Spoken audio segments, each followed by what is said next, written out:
Good afternoon. My name is Priyanka Nayak. I am a physician as well as a life coach. Professional moms hire me to find a less stressed, energized, lighter life within themselves. So today, before I get started, I always forget this. Can you type in hashtag live if you're watching? If you're watching live. If you're watching later on, can you type in hashtag replay? And if you watch it at all, if you don't mind giving it a heart or two, that would be great because then it helps reach more people. So today I'm going to talk about the concept of letting go. Many of us working moms, really just working women or women in general, we have type A personalities and we consider ourselves control freaks.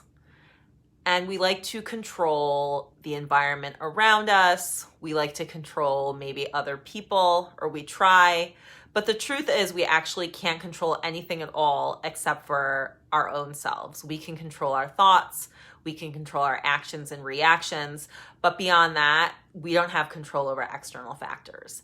And holding on to negative feelings that don't serve us, that really ends up harming us, I think, in the long run. So I'm actually I have been in the process of reading this book called Letting Go by David Hawkins. It's pretty dense, so I just read a little bit at a time. But one of his take-home points is that we often repress negative feelings and we shove them deep down inside. We don't want to feel them. And then they, of course, rear their ugly heads later on. So the first step to letting go is actually to allow the negative feelings in and actually sit with them, as much as that can be a pain sometimes. Nobody wants to feel anger.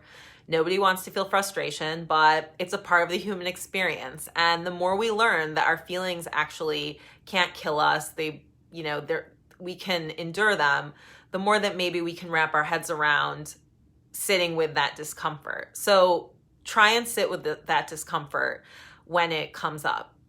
I'm going to give a scenario that I think a lot of people can relate to. If you are in the middle of an argument with a loved one, be it a spouse, a parent, a sibling, a close friend, we get really angry sometimes, correct? And obviously, anger and fighting with someone, that doesn't serve us. So how do we let go in that moment?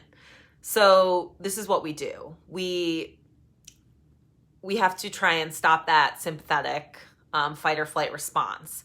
And the first thing to do is to take several long, deep breaths. So you inhale and count to 7 or 8 and exhale for the same. And actually doing that just now, I actually feel so much better. So I do that 2 or 3 times, and that actually really centers me and helps to relax my body as well as my mind. Once I've done that, I focus on one body part. Let's say it's really easy to focus on your hands. So I'll focus on my hands and my fingers and my breath. So I'll be breathing. Meanwhile, I'm visualizing my fingers or my hands, and I really, really bring my focus to that. And as I focus on my body and my breath, I'm able to bring myself to the present moment, but also not ignoring the negative feeling. And I allow that negative feeling to come in. And as I allow that to come in, focus on my breath, focus on my hands, I end up able to pull myself out of the moment and let go. So that's a summary. So a summary of my quick tip today is surrendering to that negative feeling, letting it in, and noticing your body and focusing on your breath. I hope you find that helpful. And if you want to chat more about this stuff, because it is my passion and I love it, I love talking about this stuff, please direct message me, or you can check out my website, www.stresscleansemd.com. Come back and check out some of my hacks and tips to make that happier life. So thank you so much.